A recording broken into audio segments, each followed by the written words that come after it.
It's an honor to be here in the National Building Museum. It's a space that reminds us that when you think of American innovation, the foundation of American innovation is always building innovation. And the reason we're here in this building is because this building is a testament to the fact that anything that is built requires a dedicated workforce, requires the inspiration of architects. It requires people who understand how to engineer the feats that have allowed this nation to prosper. The National Institute of Building Sciences was founded 51 years ago by Act of Congress. We were asked to be the authoritative source of findings and recommendations for the built environment, for the public interest.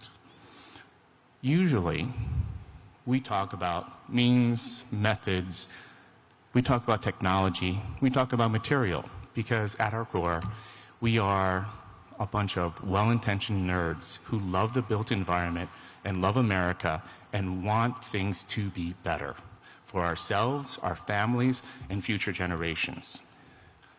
We believe that building innovation is the foundation of American innovation, and we're here today because at the center of building innovation is people and workforce. And in discussions with our colleagues, what we're trying to highlight today is a growing issue, a growing gap, one that has risen to essentially be a national security issue. Brookings in 2022 commented that while there are 16.6 million people in the infrastructure trades, 17 million are going to be exiting in the next 10 years. Shouldn't be too much of an issue, right?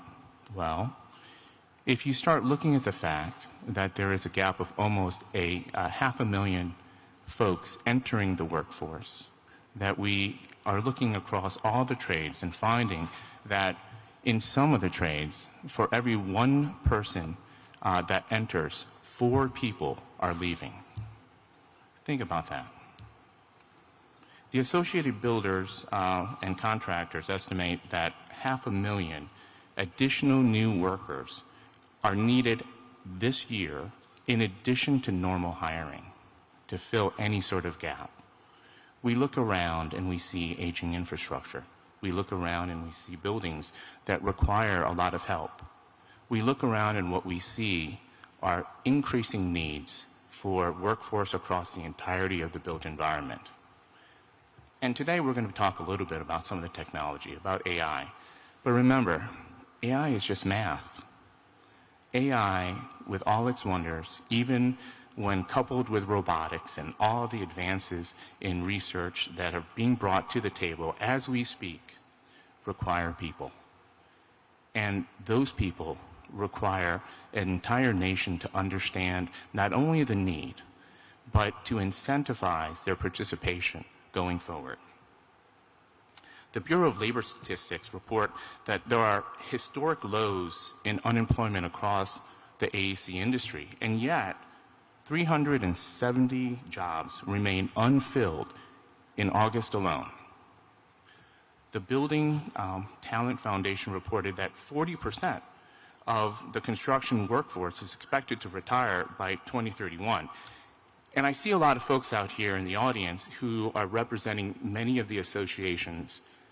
When you speak to the association community, whether it's ASCE, whether it's IBEC, whether it's the many labor unions that support the workforce across the country, what you hear is a growing urgency around getting young people to join the workforce, to join the vast amount of folks who continue to be the underpinning for American innovation across the country. And yet, we're not seeing that participation. And so, we gathered here today and we're asking people to consider that when you look across the entirety of the built environment, the gap that is created has risen to the level of a national security issue and requires us as a country to look hard, to look deep, to make sure that we are doing what is necessary so that the next generations have the underpinnings, the built environment necessary to thrive, to be safeguarded against natural hazards, to make sure that they are able to move forward in a prosperous community. We're really excited to be here. We're excited to start this day with Punchbowl News. For those of you who don't know, a little trivia thing that I learned this morning, the Secret Service, who is around here, apparently their code name for Congress is Punchbowl. I didn't know that. Little tidbit I wanted to pass on to you all because we all have to continuously learn as we go through life. But I would really like to welcome Anna Palmer, the CEO and founder of Punchbowl News. She and her team offer insights into congressional leadership, legislative developments, with a focus on power, people, and politics here in Washington, D.C. It's fantastic to have her and her team here leading this important conversation and starting off what I hope will be a day filled with insights that will allow all of us to be inspired to make the workforce in America grow stronger generation by generation. Thank you.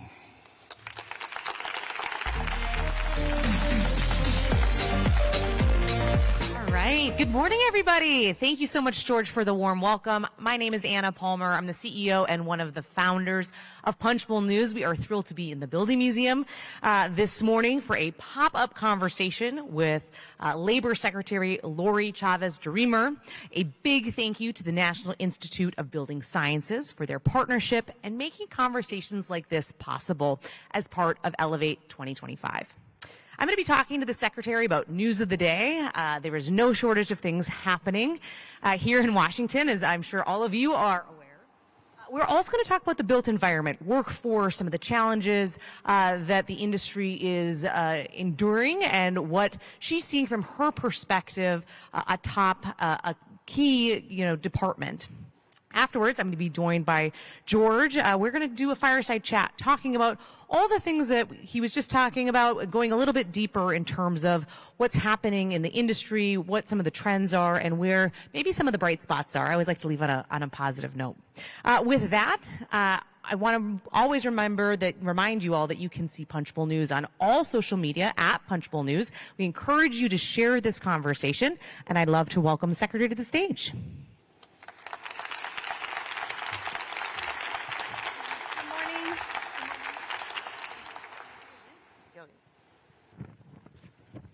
All right. Well, Secretary, thank you so much for joining us this morning. It is always busy here in Washington.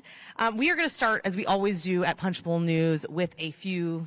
Hello? Oh, there we go. All right. Good morning. With a few news of the day questions, and there is no shortage of that. Punchbowl News, we cover Congress probably more than anybody.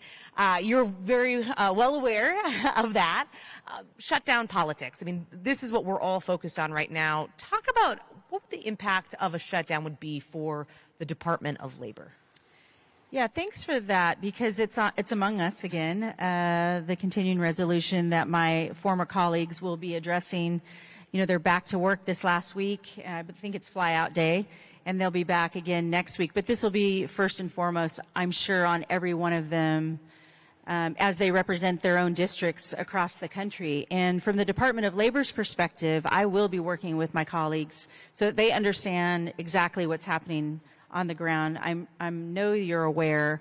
From the Department of Labor's perspective, we want to make sure that every American who can be working is working, and that they have all the tools and resources they need to provide for their families. That's their biggest concern, is when there is a possible shutdown, what is that going to mean for their everyday lives? I'm a former mayor of Happy Valley, Oregon, and when these kind of things happen at the federal level, they impact the small communities across the country. I've been on a 50-state tour. We're going to talk more about that in a little bit. But the perspective that I get on the ground is they do want certainty. Americans want certainty that they're going to have their jobs every single day, and they rely on the federal government to get their job done. So I have ultimate confidence in Speaker Johnson. I have ultimate confidence in my colleagues in the House that they will get this done for the American people. We never want to shut down the government. That continuity matters, and it just becomes, it has happened before, and to get back on track costs even more money. So they understand that, and I'll be supporting them across the country to tell them those stories. All right. The White House's nominee to lead the Bureau of Labor Statistics has encountered a lot of criticism. E.J. Antony, he's being criticized for participating or being outside part of the Capitol crowd on January 6th by conservative economists at the American Enterprise Institute, among others. Do you think he's fit for a job overseeing such critical economic data? Does it give you any concern or pause? The fact that the president has the latitude to pick who he chooses in these agencies. The Bureau of Labor Statistics is independent of the Department of Labor. While we work very closely together because it's important to have transparency, to have real data that supports the workforce, and understanding that data has to be accurate. That's what the American people are asking for. When we see rescissions or we see numbers that can change so drastically, it gives you pause. And I will tell you, I have not spent any time with EJ, but as he makes his way through the process, as we all have, with criticism or without, and going through that confirmation process, you will come up against that. But, that's something that he will work through. But I'm looking forward to working with him if he gets through this process so that we can deliver those numbers, because they do affect the markets. That's what matters. Those numbers have to be real. They have to be accurate. And that's what the American people are expecting. And I would imagine that he will be fit for the job, or the president would not have asked him to take this position. All right, one more news of the day question, then we're going to get to the built environment and what you're seeing in workforce, which is where I know you spend a lot of your day job. But the White House recently released an executive order last month ordering the Labor Department to reevaluate the guidelines that previously prevented 401k funds from investing in things like crypto, hedge funds. There's been some proponents very excited about that opportunity. Some saying, hey, maybe this is riskier investments. Is this really what should be happening? What's your response? How does DOL maintain its fiduciary standards to keep those retirement assets safe that so many Americans count on? And that's one of the missions of the Department of Labor, to protect the retiree. When we look at that as we comes through our benefits agency, when we addressed this as it's coming through either crypto, crypto's not new. I don't think I have to probably say that to many people here in this audience. And that has also been on the agenda for Congress, to have the regulatory framework and the policies around that. And then as it comes through the Department of Labor, my goal is, at the direction of the president, is to leave it up to the fiduciary and the people who are investing. It shouldn't be on the backs of the federal government to determine the winners and losers. That is exactly why the people get frustrated with any sort of government when we put our thumb on the scale. My job as the Secretary of Labor is not to put my thumb on the scale. We did roll back some Biden-era rules because we want modernization, we want streamlining, and we want to make sure that we're leaving that up to the fiduciaries to determine. And as we make our way through the regulatory framework, I would imagine we'll have a lot of input on exactly how that will come down. All right, let's shift to the conversation of the day, workforce for the built environment. After you were named Secretary of Labor, you have been on an America at Work listening tour. Would love to hear challenges, opportunities that are facing the American workers. What's your biggest couple of takeaways? Well, 32 states we have hit, and the 50, when I was appointed by the president and confirmed by the Senate, the first thing I said to my team was, well, let's go to all 50 states and let's do it by the end of the year. And they said, do you want to do that by the end of this year or the end of your first year? It didn't make any sense to me to visit all 50 states at the end of 4 years. We're not going to get the information or the storytelling that we're going to hear from the American people. And the president asked all of the secretaries, including myself, to be on the ground.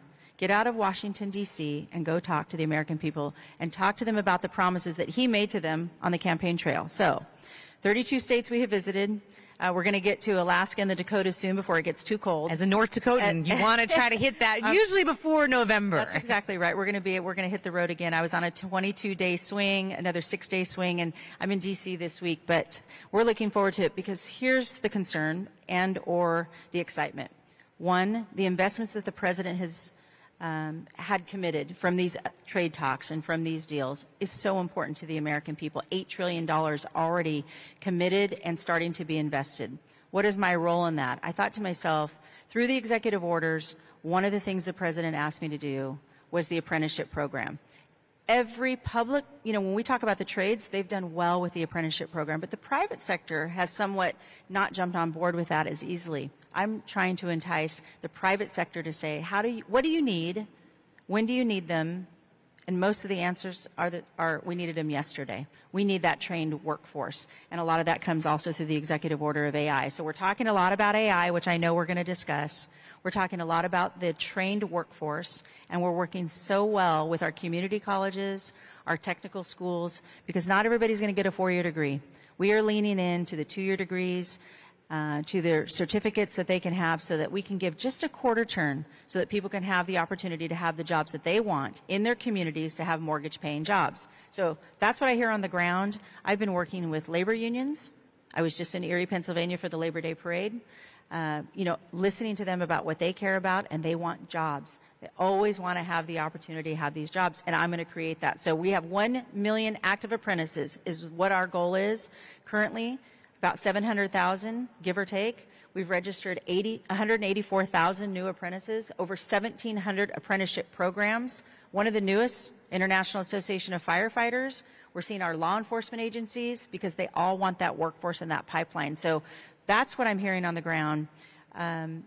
We talk about prices. We saw gas prices down for the first time on this Labor Day since the president took office. We're seeing across the board, when I looked at what prices have come down, gas, mortgage, hotels, flights have all come down, and that matters. But we have to keep those prices down, and that's going to be when people can keep more money in their own pockets, and that's a skilled workforce.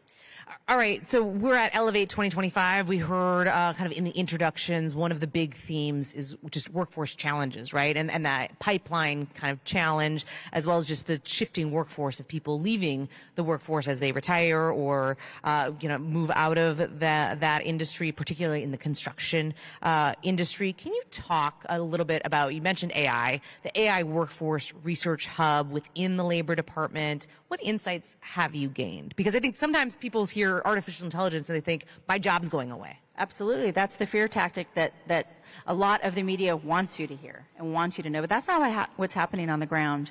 We want AI is not going away. It's here to stay. It's infiltrating every part of our worlds, and we want it to be assisting the American worker. And what we're finding through our business owners is that they're using that for their systems. They're using that for any of the high technology that they can assist their American workers. I was with a company, they were a carbon fiber company, and they're showing me their production line. There's people on the production line. They're coiling carbon fiber by hand, they had been.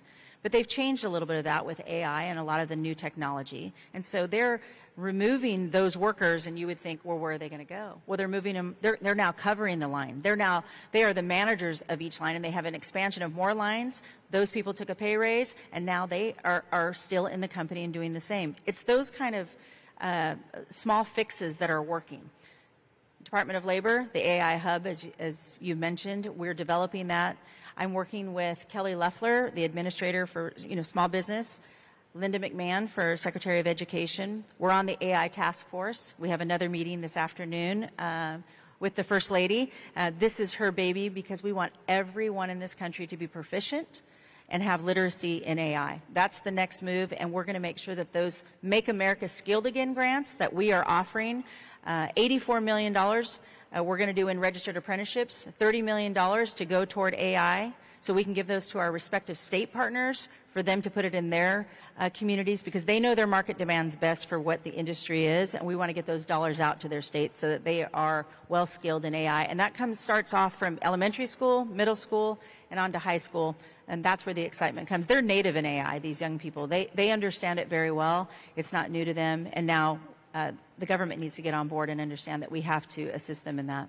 So let's talk national security, because so much of what you hear from the Trump administration is around bringing some of the manufacturing back, chips, facilities, things like that. And in order to do it, you're going to need a construction workforce, right?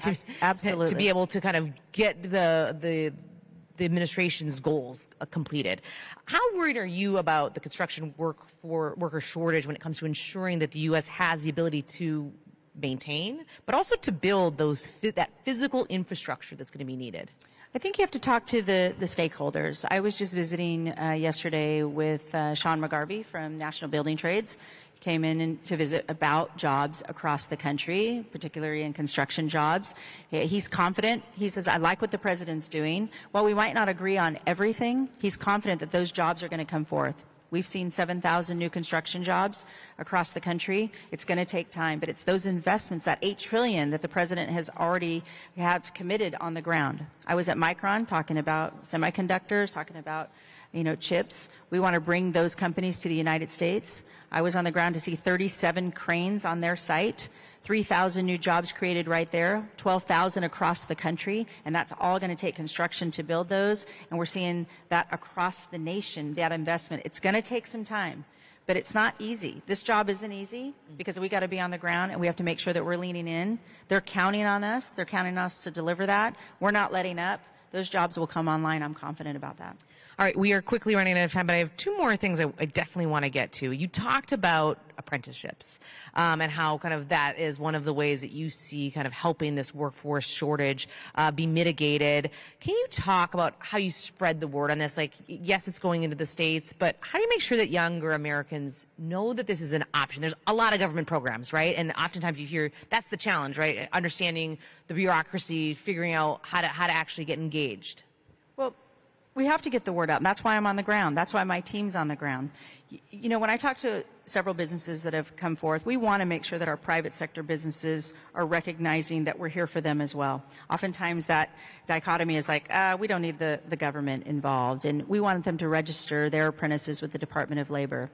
84% of the new jobs that have come online have come from private sector, out of the 500,000 jobs that have been created since this president has taken office. We have to be talking to our communities and, again, our state partners. We want to make sure that the Department of Education is working with their state partners. They are our future workforce. Our investments in WIOA, as I mentioned, the workforce investment, that's important for Congress to get across the board. But, again, we have those grant dollars ready to go to talk to our kindergartners. I was in Portsmouth at the Naval Shipyard. 55,000 trainees and apprentices go through that program every single year. That's in all of the trades across the board. I was at Electric Boat, General Dynamics as well in Connecticut, private sector, building submarines for national security for this country, and they are training the trades where that trajectory of that growth, they now recognize that pipeline matters. So everybody is coming on board and wanting to sign up. And we're seeing those private sector companies say, Hexel just committed $1 billion.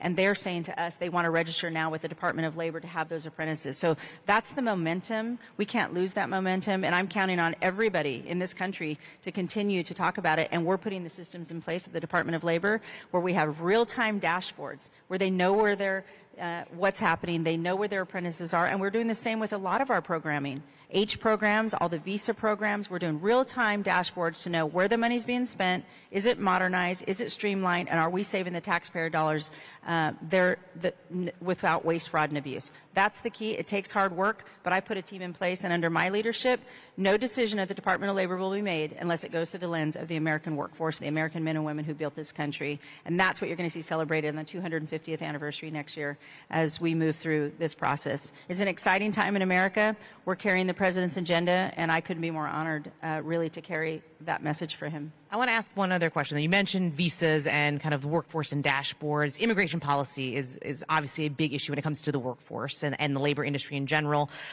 Immigrants make up 1 in 4 worker in the construction industry. What role will the newly created Office of Immigration Policy have when it comes to helping employers, many of whom are in today's audience? Absolutely.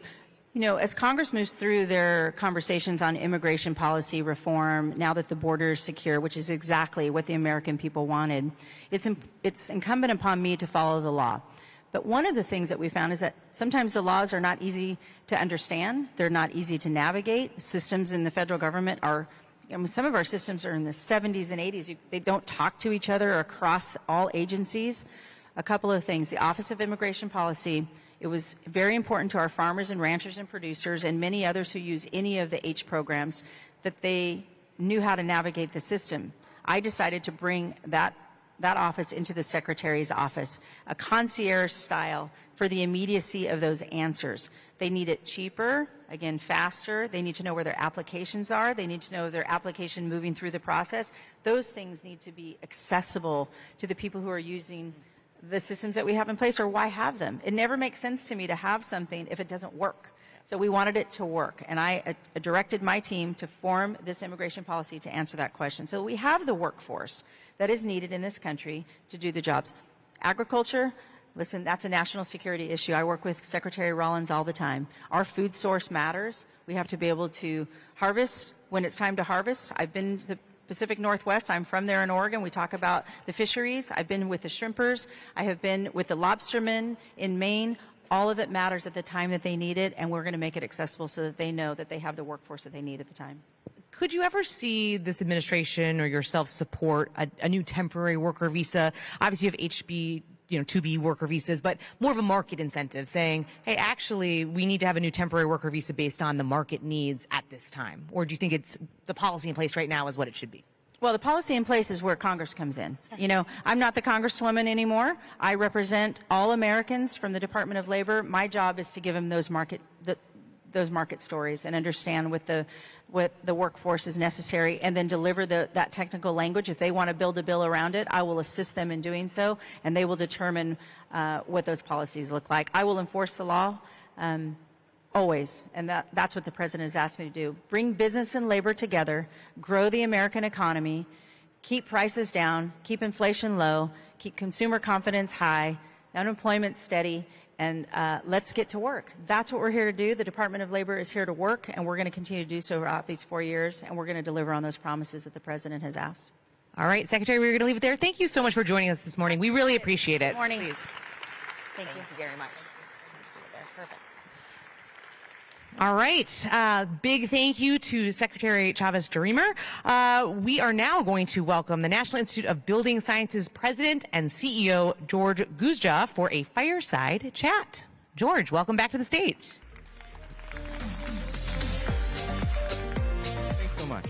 All right. Well, we covered a lot of ground here with Secretary Chavez-DeRemer, but want to first, you spoke earlier, but just in case there's anybody who's from the Punchbowl News community who's not as familiar with the National Institute of Building Sciences, you are the CEO. You've been there about a year. Give us kind of like the Cliff Notes, 100,000 feet view. What is your job? What is the Institute's job? So the National Institute of Building Sciences was created by Congress to be an authoritative source of findings and recommendations across the built environment. They asked us to be the bridge between the private and public sectors of the economy. What we're trying to do is we're trying to advance and streamline the adaptation of science, research, technological advances so that as soon as possible, all the things that people are working on will benefit American communities across the nation. So we spoke with the Secretary a lot about workforce shortages and the concerns that can cause as it relates to national security in particular, right? That's in terms of, she mentioned agriculture, chips. You kind of go across, you can kind of pick across all of the sectors of the U.S. economy. Talk to me a little bit about how you think about it when it comes to the built environment and construction workers. Well, first, I think when you start thinking about America, and we always talk about American innovation, it's no wonder that when you think about the advances across the country throughout our history, it's always linked to something in the built environment, whether you're talking about the Golden Gate Bridge, where you're talking about the fact that there was a physical infrastructure that allowed the internet. When you look across and you see the massive factories and R&D institutes that pump out, the things that have really been miraculous in our lifetime, it is inextricably linked to the physical plant. Well, as we sit here, that physical plant and the infrastructure is aging. It requires more and more work to maintain. And, frankly, what we need are people to help make sure that the coming generations have that underpinning that has made America successful throughout its history. So we're in Washington, D.C. We're at the National Building Museum, just blocks from the Capitol, where we spend certainly most of our time at Punchbowl News covering what lawmakers are thinking. What's the message, or what's the one thing you wish lawmakers were thinking about when it comes to national security and some of these workforce shortages and the challenges that you're talking about, the aging infrastructure and things like that? I'm going to tell you a story of when we first started this event. Because, like I said, this is a little bit outside of what we normally do. But we thought it was so important, and we reached out to a Nobel laureate, and somehow she returned our call. and so I'm on a phone call, and you know, she's a Nobel laureate in economics, have a great deal of experience around workforce. And we said, we have a problem in this country around workforce, and we talked about it. And what she said is, prove it. Do we really have a problem? I hear a lot of statistics, but so what? Maybe it's not a problem at all. Maybe there's so many people out there who want to enter, but they can't because they're not incentivized to. Maybe there's blocks. Maybe there's challenges that it could be as simple as I can't sign up for a class and therefore I can't take the next step, you know, in order to get a certification so that then I can, you know, start my journey to be a licensed contractor. So we had this conversation, and frankly, it didn't go well for me. I felt like I was like a student again, and I didn't have the answers, and I didn't study well for the test. But we went back and we started thinking about what truly is happening. And we started looking at, like, you know, the Workforce Opportunities Improvement Act. We started looking at, you know, the various public policy incentives like apprenticeships that can happen at the federal, state, and local level that will help ease the burden, remove hurdles, and allow people who are truly interested in entering the workforce, enter the workforce in a meaningful way. So that's what I would ask, is relook how we remove barriers to entry, because we may not even know that the barriers exist. And many times I think we are unaware of what many folks across the nation are facing here in D.C. It's a good point. We can oftentimes get in our own little bubble, certainly in this town, of what's happening and power and conflict and things like that, and the next election. Numbers do matter, though, right? And I think you listed some in your opening remarks. I listed, you know, a few to the secretary. But is there one or two statistics that kind of stand out to you that I think maybe highlight or showcase the challenges that you all are seeing right now? So I think, and this is across, and this is part of the problem. When you start talking about numbers and having data-driven, you know, evidence-based intervention policies, you need numbers that you can rely on, and the built environment is very fragmented. But here's what we know. Something simple as, for every 10,000 electricians that exit, 7,000 enter. There's going to be a 500,000, you know, plumber shortage in the next 2 years. As we look around the country and we see in the aftermath of disasters, the rebuilding effort, we have major, like, hotspots where the workforce issue is even worse, and construction is always local, like water. So we you know, just because the national average may not, you know, be as high, but it is high, we have to recognize that there are areas that are in really deep trouble. And the final thing is, there's less than 11% of people entering the built environment workforce that's under the age of 24. Wow. You know, I think if you ever look at Japan and you see the demographics of that nation, and then you start thinking, wait a minute, how is the American workforce that is driving the built environment looking like the same demographic inverted triangle of Japan? So let's talk about that, because we heard the secretary kind of talk a lot about what she was doing on the ground, this administration and others around trying to get that pipeline maybe restarted or energized. Certainly apprenticeships is a potential pathway for more workers. How is that working today, and what more could be done? So there is a driving need, and I think I heard you both talk about the fact that when you start asking the questions, everyone says apprenticeships are wonderful if they had started 10 years ago.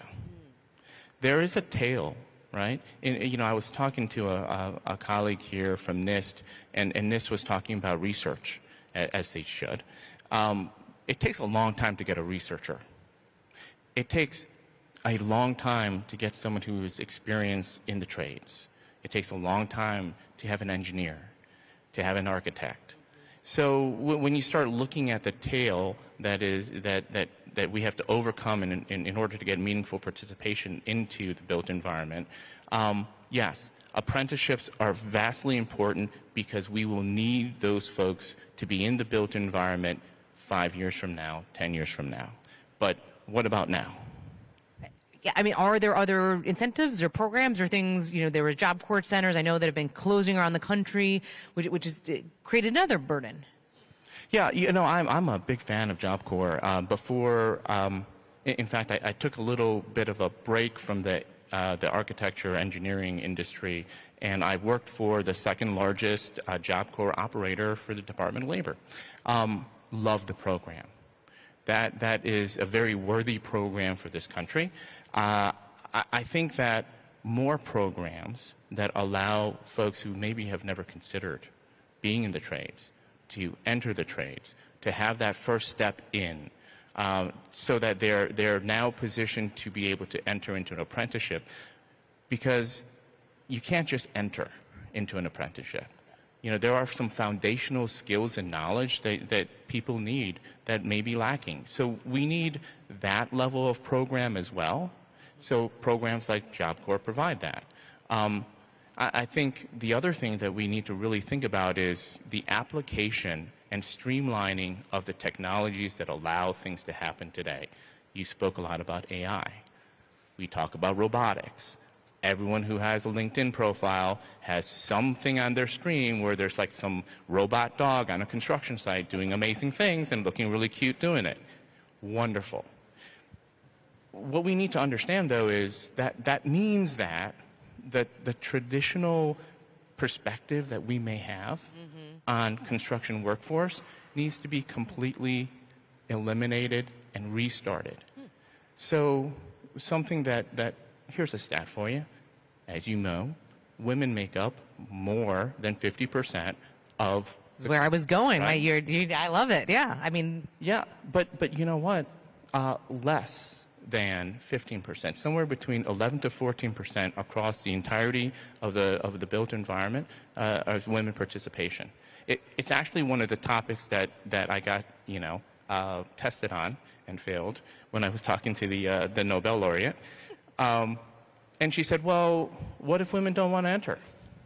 I said, I don't know. I said, well, what's keeping them from entering? Is this a cultural issue? Do women even consider entering a trade? Do we as a society consider it? Well, it's not the 1800s. No one needs to go ahead and raise a sledgehammer and slam it down all day long. We have tools for that. We have increasingly robots for that. So, all these traditional barriers to entry are now gone, are soon to be gone. But what we haven't talked about is, hey, why don't we have more women participating in a meaningful way? I mean, these are large this is a long tail of trying to really kind of restructure the aperture with which many women maybe think about entering the workforce, is what you're talking about, right? And going into these kinds of trades. Absolutely. And I think this is where, again, as a society, as a country, we have to first look at the fact that, built environment, when we look at the built environment, we're talking about lives, livelihoods, and communities across the nation. Right? What safeguards us from the world? Our home, shelter, buildings like this allow advancement. Why wouldn't everyone want to be a part of that? Somehow, we are still living in a culture that has bifurcated the people who do and the people who don't. All right, I want to shift gears a little bit. I want to talk about immigration. I was speaking with the secretary about it beforehand. It's obviously a hot button topic across the country. But can you talk about what the industry wants and needs as it relates to pathways for employers to retain immigrant workers through visas? I mean, we talked about H-2B visas. Is there potentially policy for Congress to think about a more market-driven approach? Oh, gosh. Just for the record, this is way beyond what the National Institute of Building Sciences really, like, if you were talking about, like, what materials would be really great and how can we improve concrete across the nation, I would be there with you. All right. This is a little bit outside of what I really can comment on, but what I will say is that when you start talking about workforce and you start talking about who is participating in and who is allowed to participate in, and you start looking at the many incentives, right? Because when you talk about worker visas, you're incentivizing workers to come in and participate. Mm-hmm. I say that we maybe need to have a more comprehensive view. Should we have as many incentives to participate? I think yes, and that also goes for, you know, the younger generation who are considering whether to go to college or not. Like, we need to incentivize everyone across the nation to be part of the built environment.